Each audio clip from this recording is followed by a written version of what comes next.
Coming up, Luka's triple-double gets the Mavs a win in Brooklyn. This is Locked On Game to Game NBA. Every game, every team, every angle. Locked On Game to Game, your team every day. What's going on, everybody? You are listening to Locked On Game to Game NBA. I'm your host, Daniella Bruce, and thank you for making Locked On your first listen every weekday. Make sure you subscribe to Locked On NBA and your team's Locked On podcast on YouTube and wherever you get your podcasts. We've got all our Locked On NBA hosts here today to tell you everything you need to know from last night in basketball. The Dallas Mavericks beat the Brooklyn Nets on the road thanks to a huge night from Luka Doncic. Locked On Mavs goes over his triple-double, while our Locked On Nets host has another loss to try to overcome. Oh my God, let me catch my breath. The Dallas Mavericks get the overtime win 129-125 against the Brooklyn Nets. Luka Doncic goes off for a 41, 11, and 14 triple-double. An incredible night for him. Nick Angstead from the Locked On Mavericks podcast here. And Luka's 41 points, 11 boards, and 14 rebounds will be the big story. He hits 11 of his 13 free throws. 14 assists, and a couple of them came in overtime when it really mattered most.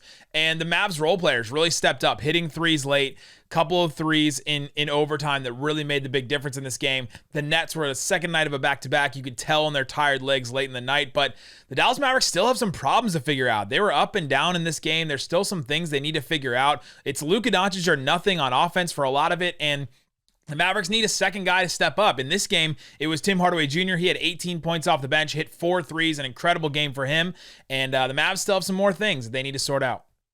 The Brooklyn Nets fall at home, this time, though, in overtime fashion at the hands of Luka and the almighty Dallas Mavericks. Adam Armick with the Locked On Nets podcast. It's not just about one game, it's about the first 5 games. The Brooklyn Nets now sit at 1-4, and while they have faced 5 playoff teams from last season, you certainly would expect that Kevin Durant and Kyrie Irving could help elevate Brooklyn to get a couple of more wins along the way.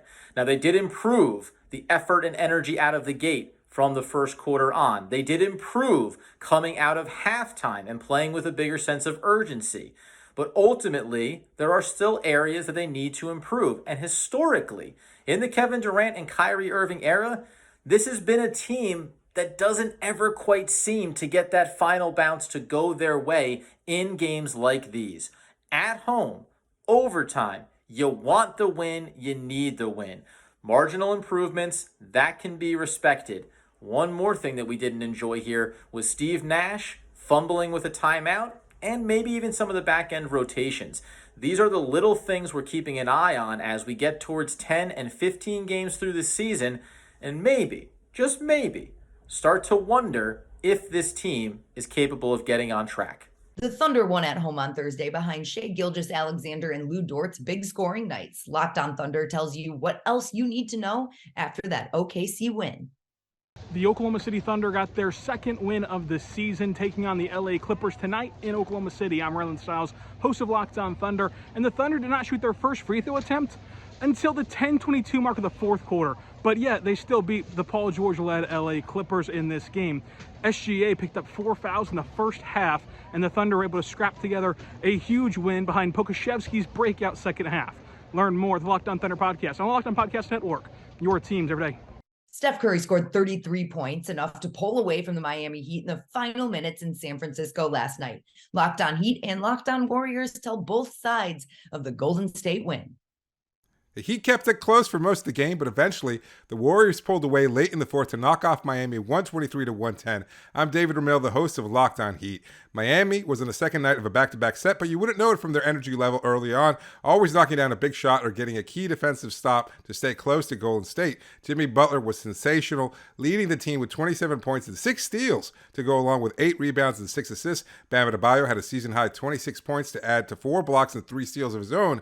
Down 5 with just over 5 minutes to play, Steph Curry did what he does and scored 10 points in the next 3 minutes to pull away. It was a strong showing from Butler and Adebayo, as well as Kyle Lowry and Max Strus, but but Tyler Hero struggled shooting, just 3 of 12 from the field for a total of 7 points, well below his season average. An encouraging loss, perhaps, as Miami seems to have found their rhythm after a disappointing homestand, but there are no moral victories in the NBA, and the Heat get a chance to salvage the West Coast road trip on Saturday versus the Sacramento Kings. To get more coverage of the game, make sure to subscribe to Locked On Heat. The Golden State Warriors defeated the Miami Heat 123-110 to improve to 3-2 on the year. I'm Cyrus Satsas with your Locked On Warriors Locked On Now recap. This was the Stephen Curry show.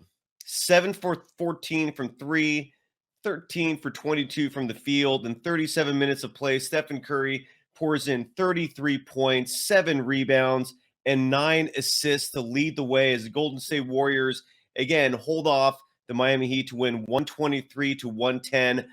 One notable, interesting facet of this game, Jonathan Kuminga, who in their last game in Phoenix did not enter the game until 3 minutes remaining in the third quarter, did not play at all tonight. I will cover that and so much more with Kylan Mills on Locked On Warriors tomorrow. Follow me on Twitter at DogSurfRoadshow. Again, the Golden State Warriors winners at Chase Center tonight. They begin a 5-game road trip Saturday in Charlotte.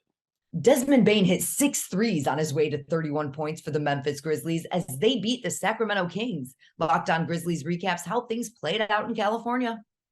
The Memphis Grizzlies may have found their guy when it comes to replacing the offensive firepower of Zaire Williams as he is out with injury coming off the bench. His name is Jake LaRavia. I'm Joe Mullinax of Locked On Grizzlies. And if you listen to our show, which if you don't, what in the world are you doing? You would know that my co-host Michael Cole and I have talked about who is going to benefit most or have to contribute the most with Zaire Williams out due to a knee injury. We both said Jake LaRavia, and after the Grizzlies' 125-110 win over the Sacramento Kings, it appears that we were exactly right. LaRavia provided the offensive spark that the team desperately needed. He was the catalyst in this one. It was another solid performance from John Morant. Desmond Bane looks back going offensively. But if the team is going to keep the offense humming when those guys are out, it's going to have to be LaRavia helping lead the way. That's all for today's Locked On Game to Game NBA. Thank you for making Locked On your first listen every weekday. Subscribe to Locked On NBA and your team's Locked On podcast for more NBA coverage every day of the week. I'm Daniella Bruce, and this has been Locked On Game to Game.